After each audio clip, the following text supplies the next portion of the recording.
Insights, solutions, and networking all come together at RSA Conference.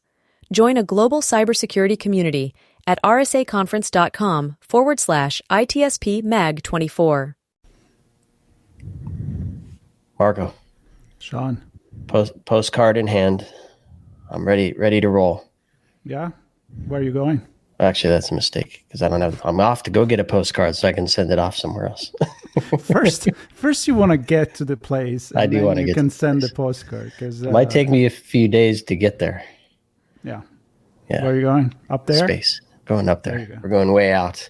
I'm gonna ride a sat cube like a bronking bull at a pub, a country pub. I want to see you do that. I know. Well, let's set the stage first. All right. Event coverage with Sean Martin, which is you, and Marco Ciappelli, which is me, and we talk to people that go to talk to event. How about that?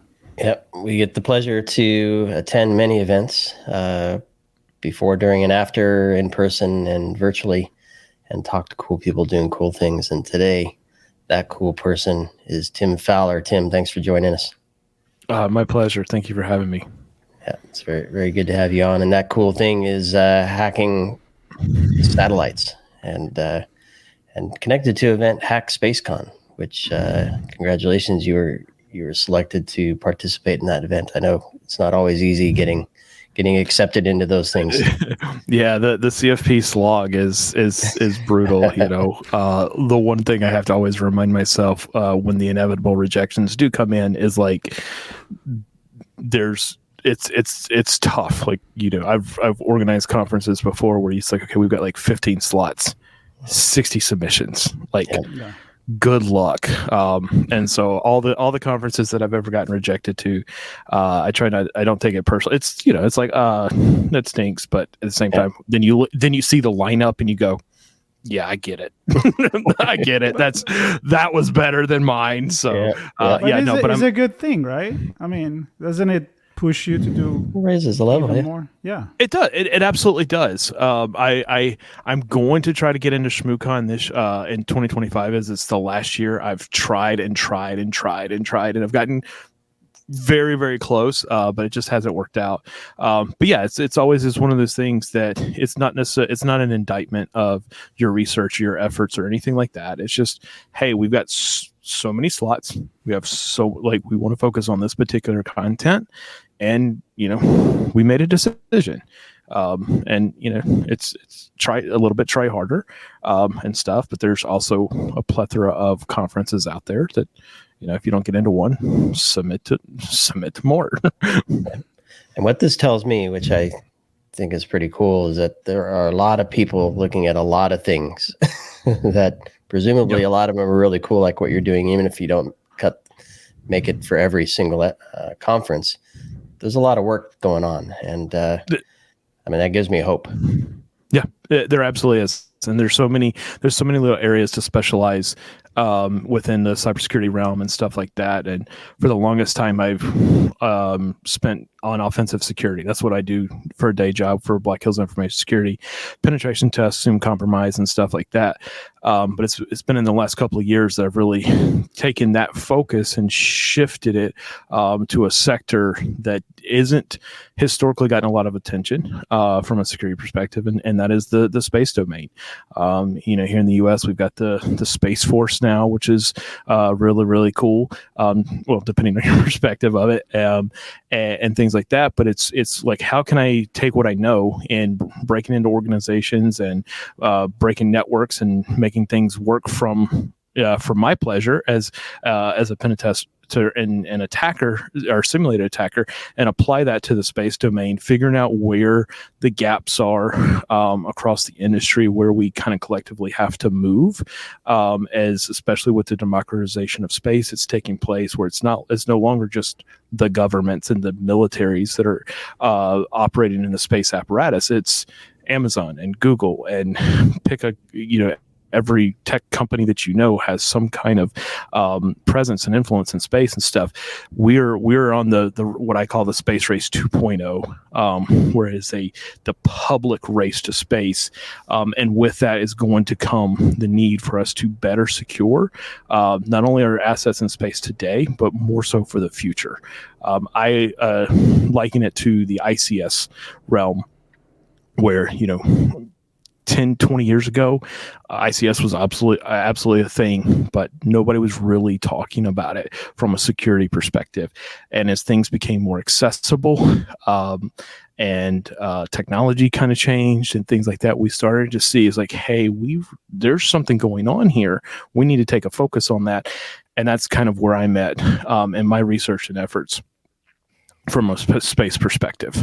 Yep. I love it. And it's cool that you mentioned ICS, industrial control systems, because I was actually bringing you there. So we've seen a transition from IT networks and securing those, and certainly more interest and focus on OT/ICS networks and systems and devices, and space now getting more attention. What are some of the differences between those three? What excites you about the space one in particular? So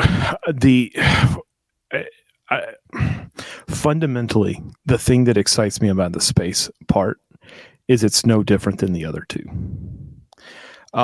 Technologically, there are implementation differences. Slightly higher latency. In a lot of cases, there are operational constraints that don't exist in terrestrial networks or ICS implementations and things like that. So it is a unique environment to be able to operate, but fundamentals don't change. The way we architect things properly don't change. It's just more about we're now starting to dial in the microscope on these space segments and vehicles and things like that to go, hey, we really need to start doing the stuff we've been doing over here. We need to start doing this now. And that's the exciting thing for me is that and the thing that I actually enjoy most when I'm talking about space and training people and things, it's like I've got a slide in my training class that it's a multi-tier web application for, like network diagram, and it's a satellite and with all the subsystems, and they're the exact same diagram. It's just thinking about it in what we know, take what we know and apply it to something that we don't know. And what we start to figure out is the terminology might be different, the actual technologies might be different, but from an architecture, from an approach, it's the exact same. And that's really the thing that makes me excited is like, hey, it's not this some foreign abstract concept that you have to learn. Yeah, there are a lot of kind of abstract things that you're going to have to learn from the space side of things.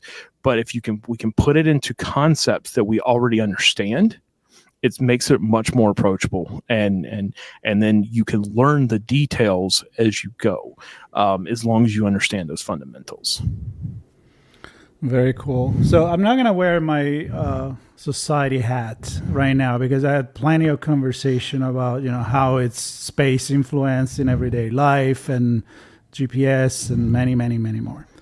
I want to go into how do you one day get up, put your pants on, and hack a sat. Right. So you said things like, I'm going to get into specific following on what you were saying, meaning the way to look at things is about the same. The methodology is about the same, but the tools are different. And I'm thinking like you with an AM radio, you can talk to the International Space Station. There was a video the other day with a guy with an antenna, like an old TV antenna, that I don't know if it's true or not, but apparently it connected to this. 100% true. 100% true. All right, so good. Yeah, I love that kind of stuff. So what do you need to actually execute what you're doing? Yeah, so you're going to need, in most cases, as I said, you're going to need a lot of the same skills that you already have if you're going to approach. So if I tell you I'm going to hire you as a penetration tester to breach my organization, and we have this super secret software that's the target for you, okay? Well, there's fundamentally nothing different than, hey, I want you to breach me, and we happen to be running a satellite that has our secret software in it. You're going to have to use your same kind of skill sets from an OSINT perspective to just be able to learn as much as you can, doing all the reconnaissance efforts and things like that. At some point in time, it's going to take some mechanism of a breach, whether it's through social engineering or missing patches or anything like that.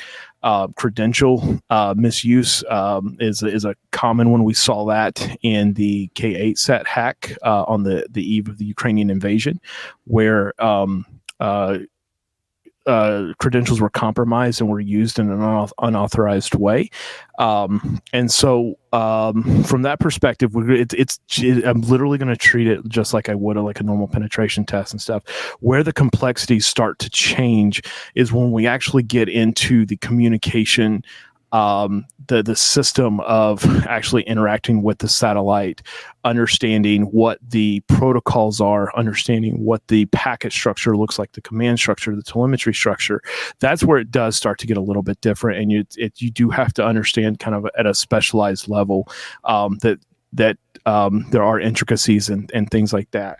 The ability to reverse engineer firmware, looking for those vulnerabilities and stuff like that for potential buffer overflows and command injections and stuff. These are all things we do in CTFs and stuff like that. Not so much in the real world, unfortunately, but it's still going to be the same kind of tactile approach. As far as you were talking about like signals and stuff, like SDRs have been absolutely pivotal for how they've impacted our ability to interact with space systems. I did a webcast last week, I think, on software-defined radios for space signal analysis, and talked about in 2019 the SpaceX Falcon 9 was sending unencrypted telemetry and video feeds to the ground from the rocket.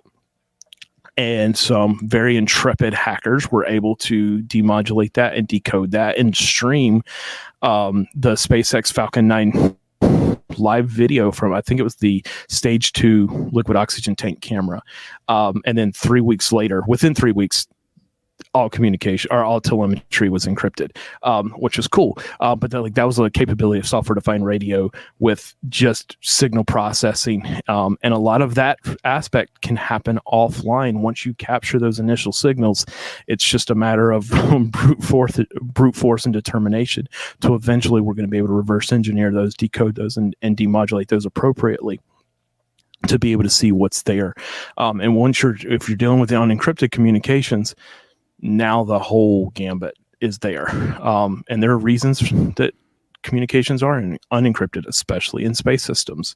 There are reasons that they have to be encrypted. And how you manage that from an operational standpoint, from a mission perspective, is one of those constraints that I talked about. Like, that's kind of unique to space because we have this whole thing called ionizing radiation that can cause absolute havoc to your memory on board, and so we use specialized hardware to try to reduce the impact of ionizing radiation. But what happens if you have your encryption keys sitting in a flash memory and it experiences a bit flip? Well, your communication's gone, which means you now have to figure out how you're going to restore communication. You're going to have to fall back to unencrypted communication at some point in time, which means you now have a whole decision tree that you have to make of what are we going to limit? Hey, we're on open comms. The only thing we can do is reestablish encrypted comms. We don't want to have full control of our satellite just sitting there going, it's like, oh, do a barrel roll, enter, and all of a sudden, it starts barreling off in orbit. Remember, I'm writing this thing now, so put in the barrel roll.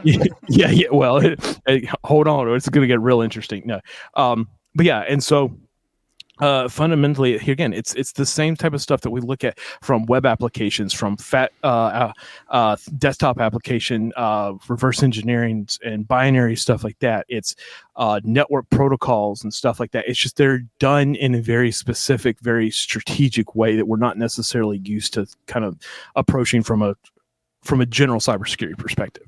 We're not used to like actually looking at packet definitions and defining each single bit in a packet and what it means.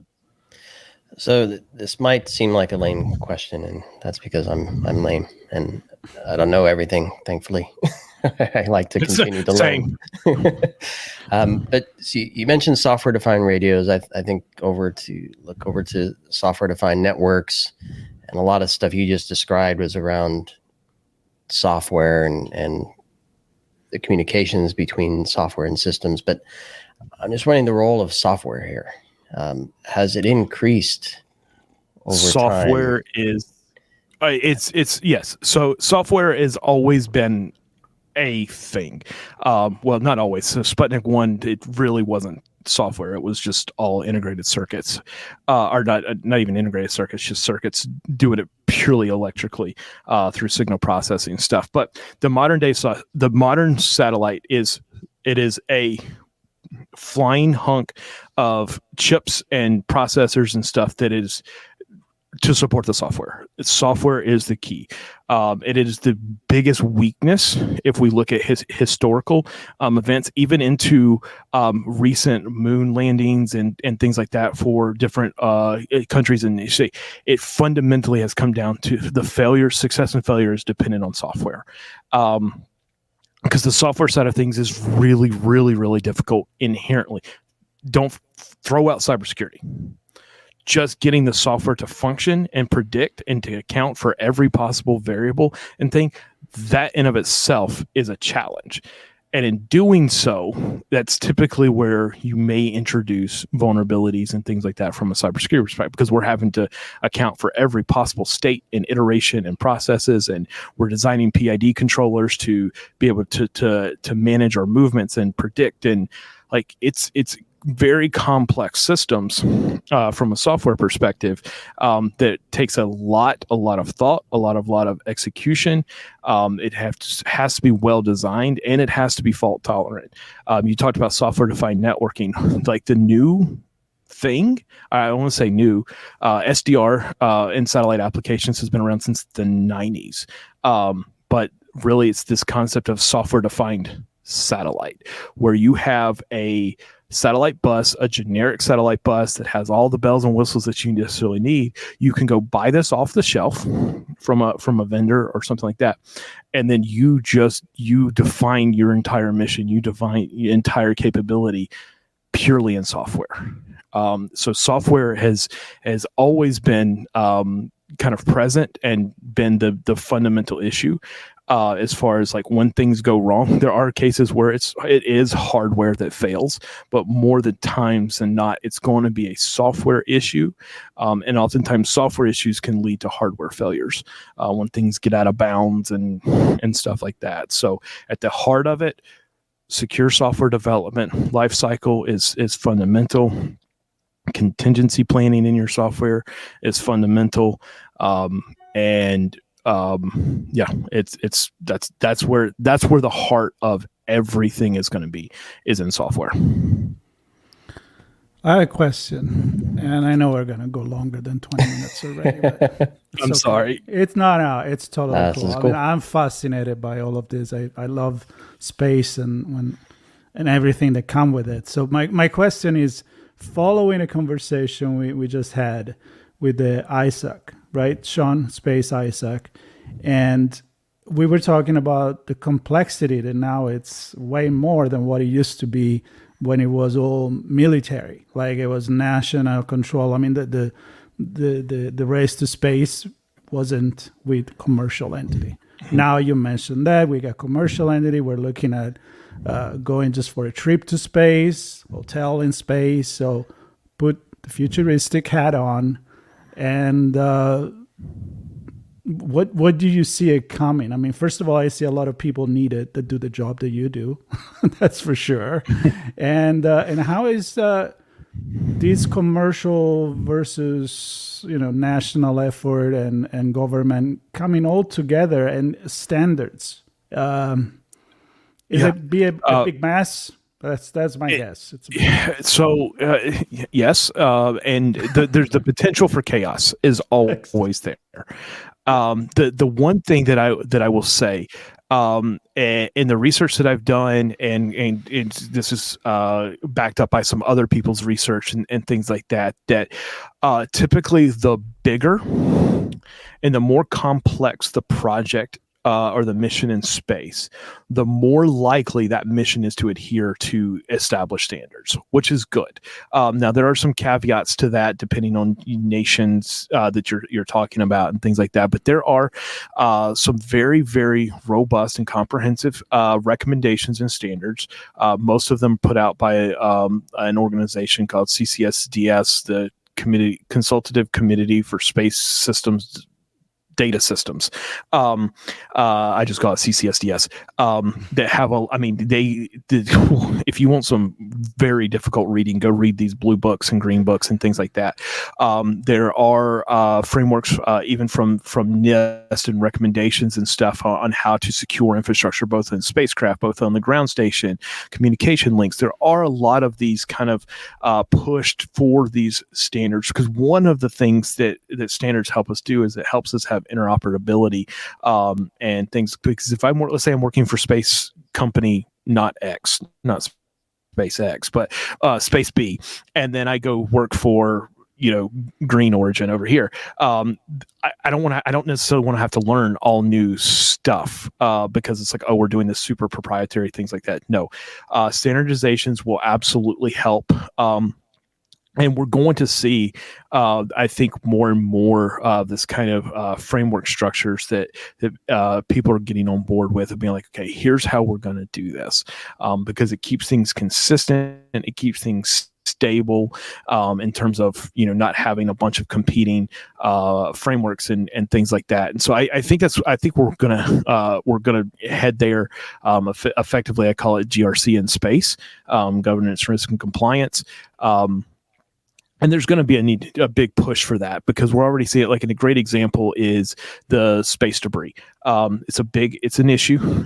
We hear a lot about it. Everybody's afraid of the Kepler syndrome, Chrysler syndrome, and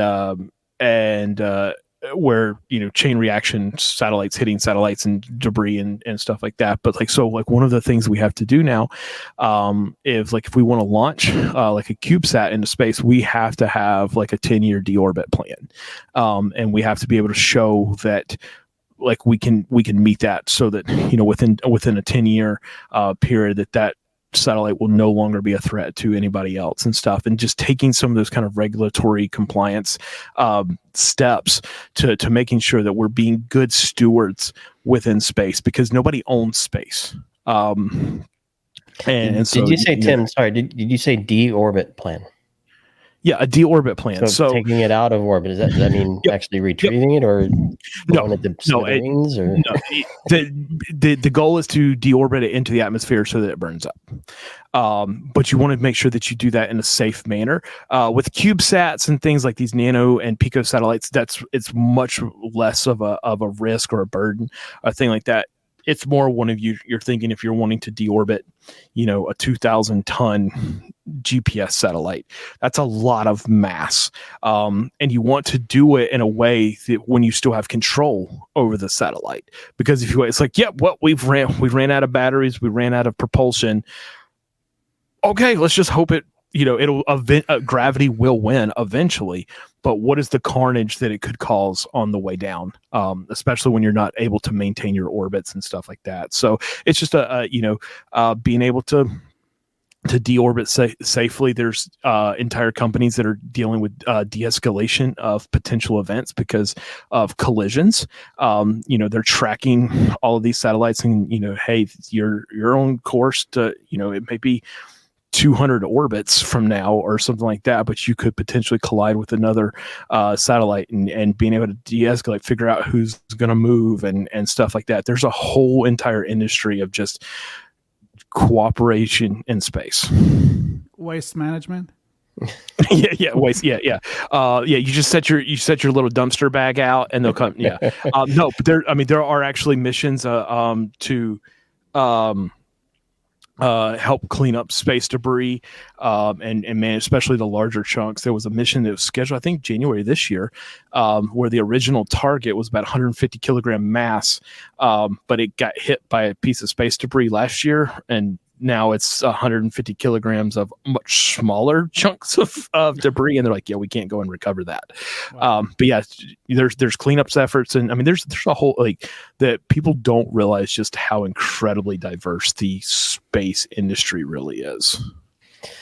So I want to get to your session at HackSpaceCon, and this is, I mean, it's a super cool thing. It's going to touch a lot of people beyond HackSpaceCon, I hope. So you talked about frameworks. Thanks for bringing that up, Marco. You talked about software, which leads me to, well, the frameworks say that there's some openness to what's happening. And with software, it makes it much more accessible as well, in terms of it's easier to get software than sometimes getting some hardware, and some of the hardware you can potentially virtualize with software.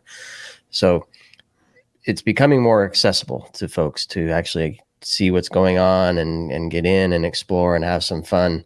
And that's what your talk at Hack Space On is all about, right? That's exactly right. Getting a system up and running and having some fun. Yeah, so give us a peek at what's going on there. Yeah, so I'm really excited. So HackSpaceCon, we're going to be debuting this workshop called BIOS, Bring Your Own Satellite.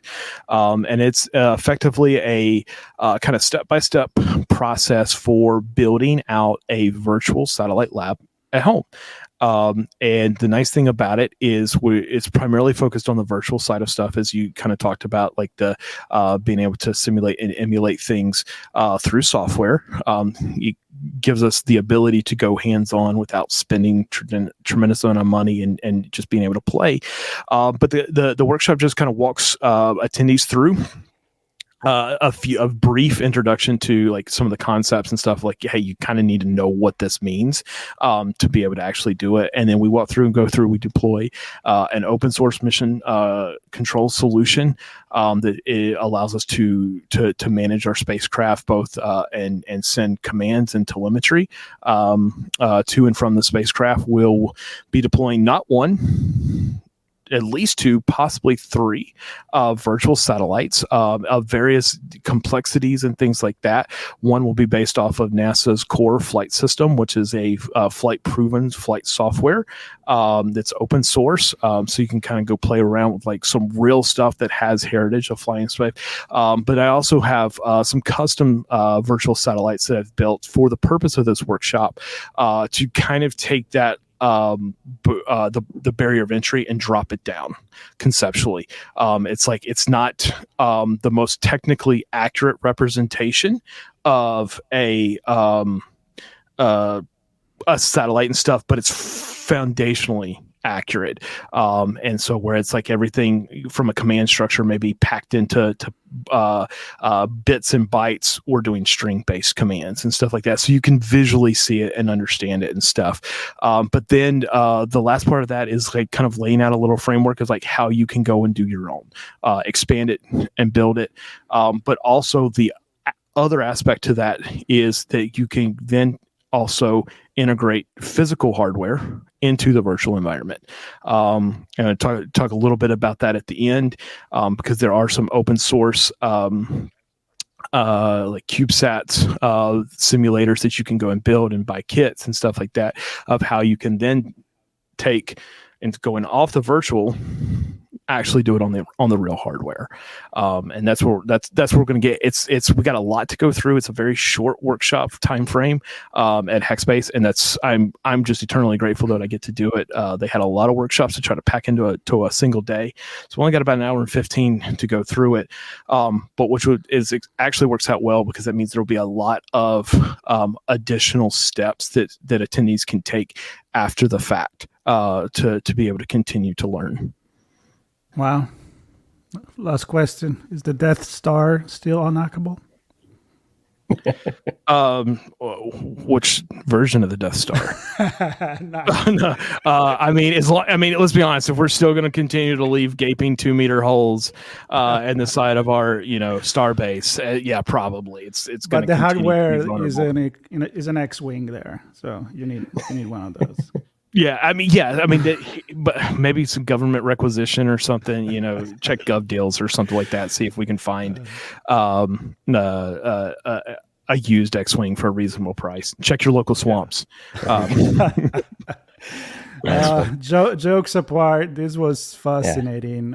Thank you so much for stopping by, and hope we can get more of this conversation with you. Yeah, thank you. Well. Thank you so much for having me. It's been a blast, and I'd love to talk about the societal aspects of space, because that's the part that we don't quite understand. How reliant we are on space as an ecosystem just to function in our daily lives, and we're going to become even more reliant on that in the future, in the very near future too. So I'd love to come back sometime. Let's have that conversation for sure. I'll be happy to hear that one. And in the meantime, I'm not ready to build my own Death Star, but you have to start somewhere.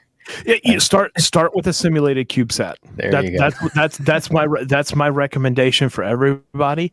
And so following the actual workshop, there is going to be a fairly sizable open source release of most of the content for those people that can't go to the workshop. There will also be other offerings of the workshop for in-person throughout the year. One will be in the summer. It'll be a live stream in conjunction with Black Hills Information Security and anti-siphon training. There'll be a live in-person workshop at Wild West Hacking Fest in South Dakota in October. And unofficially, it will be at the Aerospace Village at DEF CON. Oh, cool. And then we will be there with Henry and Steve and crew. So yeah, they kind of got excited about all this, and they're like, come, and I'm like, okay, we'll come. I can see Henry and Steve get excited about that for sure. Love it. All right, so the session, first off, it's at HackSpaceCon, April 10th through the 13th, Kennedy Space Center in Florida. Tim's session is A New Ethos, A Journey into the Why, How, and Who Cares of Building a Simulated CubeSat Lab. It's on April 12th at noon local time here there in Florida. In which room? The Millennium Falcon room. There you go. So that's my presentation, and then the actual workshop is the next day. So I'm doing a talk in a workshop, and the workshop BIOS, Bring Your Own Satellite, that will be on the 13th at I think 1 p.m. I believe.